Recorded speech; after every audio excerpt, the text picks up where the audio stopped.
Comment lutter contre le cancer de l'utérus?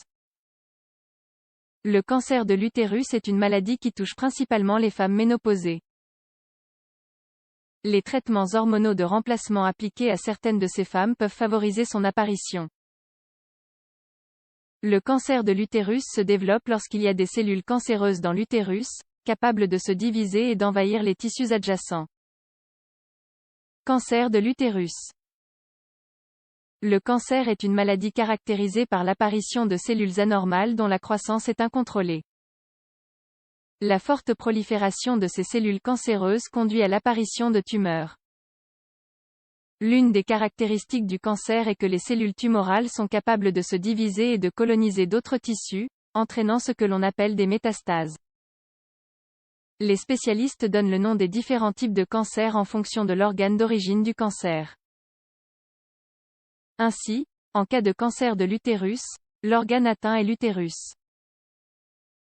Le type le plus courant de cancer de l'utérus est le cancer de l'endomètre. Celui-ci affecte la muqueuse de l'utérus. Il survient généralement après la ménopause et affecte davantage les femmes obèses. En effet, les traitements hormonaux substitutifs, qui utilisent de fortes doses d'œstrogènes synthétiques, peuvent favoriser le développement de ce cancer. Le succès du traitement du cancer de l'utérus dépend en grande partie du stade auquel la maladie a été détectée. De cette façon, plus il est détecté tôt, plus votre traitement sera efficace. Groupe à risque. Il existe certains facteurs de risque liés au développement d'un cancer de l'utérus.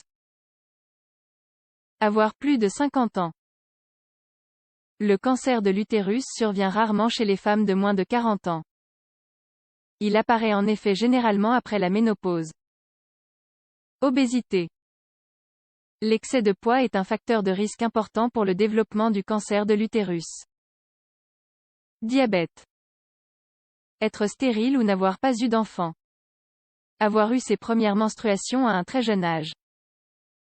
Traitements hormonaux avec des doses élevées d'œstrogène ou de progestérone.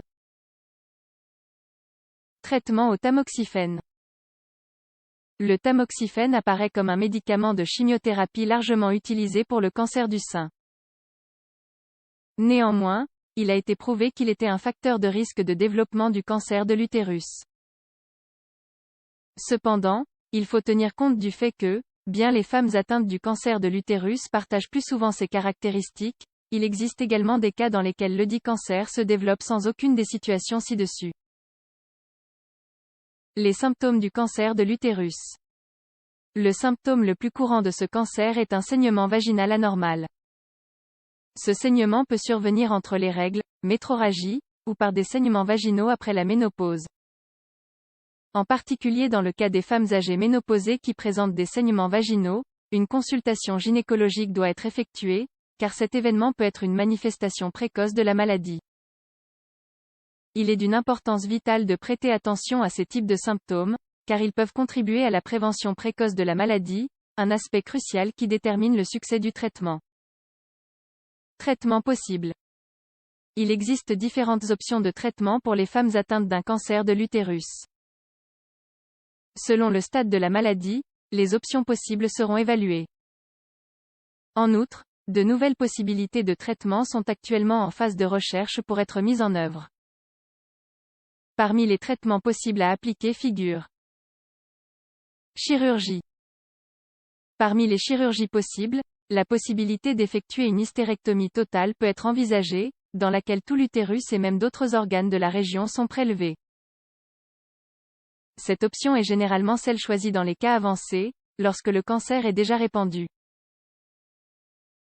D'autres options moins agressives impliqueraient de ne retirer que le tissu ou la zone où se trouve le cancer. Ainsi, les ovaires, le col de l'utérus ou l'utérus, par exemple, peuvent se voir retirés. Radiothérapie. Dans ce type de traitement, l'utilisation d'un rayonnement à haute énergie détruit les cellules cancéreuses. Dans la radiothérapie externe, c'est une machine à l'extérieur du corps qui sert à émettre le rayonnement. Au contraire, la radiothérapie interne utilise des instruments placés dans la zone touchée. La radiothérapie interne comme externe utilise des machines émettant des rayonnements directement sur le cancer. Chimiothérapie.